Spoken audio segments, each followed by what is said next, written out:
The starting point of all achievement is desire.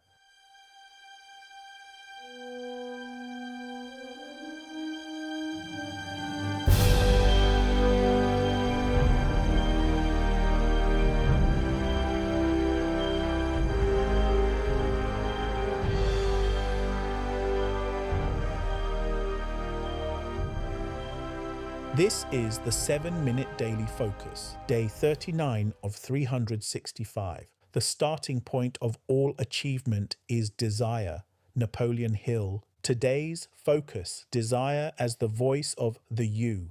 The you is the inner actuality, the real self prior to personality, conditioning, and appearance. It is the seat of identity that does not fluctuate with emotion, circumstance, or time. The you is not becoming, it is. Thought does not create the you. Thought either aligns with it or departs from it. When thought aligns with the you, desire arises as a clear inner voice. When thought departs from the you, desire collapses into wanting, effort, and seeking.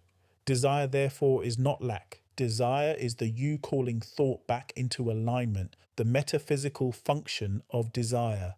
Thought generating the voice of the self. Desire is not emotion. Desire is not craving. Desire is not lack. Desire is voice, and that voice is generated by thought aligned with the you. Desire is not something you manufacture. It is something you recognize. It is the inward signal that appears when thought becomes loyal to the self. Today's focus restores desire to its rightful metaphysical function.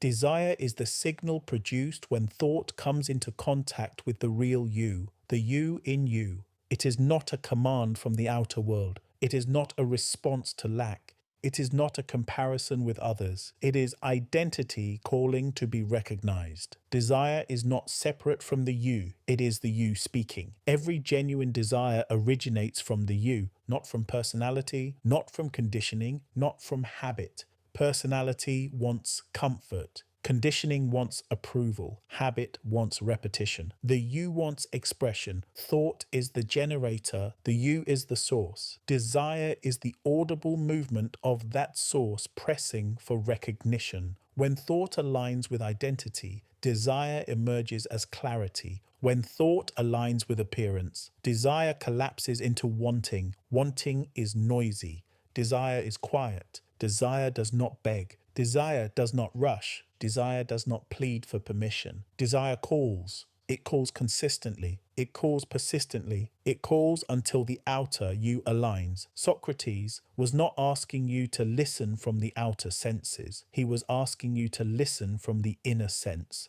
Know thyself. Socrates was not directing attention outward. He was pointing you inward, toward the inner sense. To think is to hear.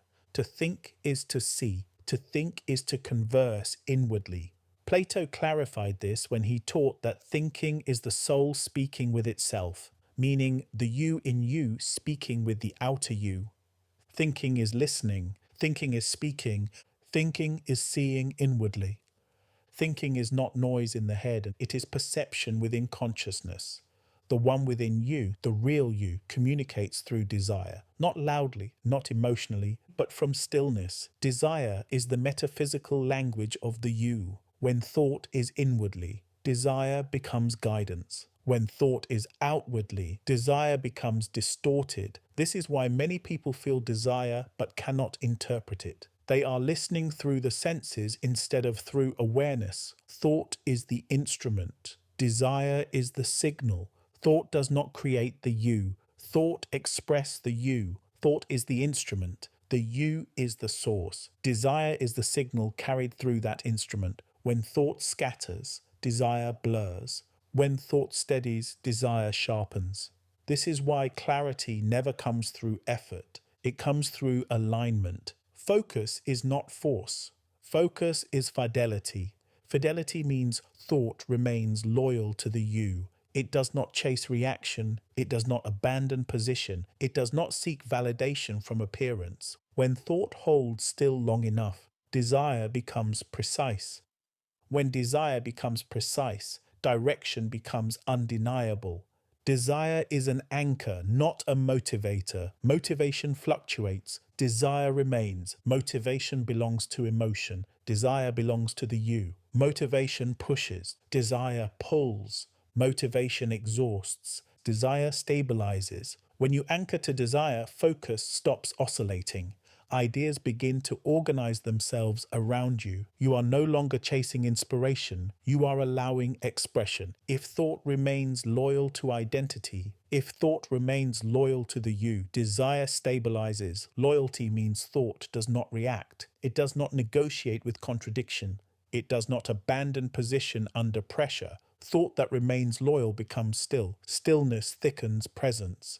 Presence clarifies desire, and what stabilizes through non-reaction must translate. This is not optimism. This is metaphysical law, desire, ideas, and expression. Desire gives rise to ideas. Ideas are not inventions. They are recognitions. An idea is desire taking shape within thought. When thought listens inwardly, ideas arrive whole. When thought listens outwardly, ideas fragment. Ideas are the bridge between desire and expression. They are desire beginning to organize itself into form. This is why true ideas feel alive. They carry energy. They carry inevitability. They carry direction. The law of desire stabilization. Identity speaks. Thought listens and holds. Desire signals. Ideas organize. Appearance follows. Thought, desire, translation. This is metaphysical mechanics. Nothing here is accidental. Nothing here is random. Desire is the voice of the you, seeking expression through thought.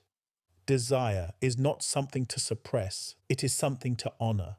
Desire is not something to chase. It is something to listen to. When you listen correctly, desire becomes your anchor. When you anchor inwardly, expression becomes natural. You do not become something new, you express what already is. Affirmation for day 039. I listen to desire as the voice of the you within me. My thought aligns with the you. My focus anchors inwardly.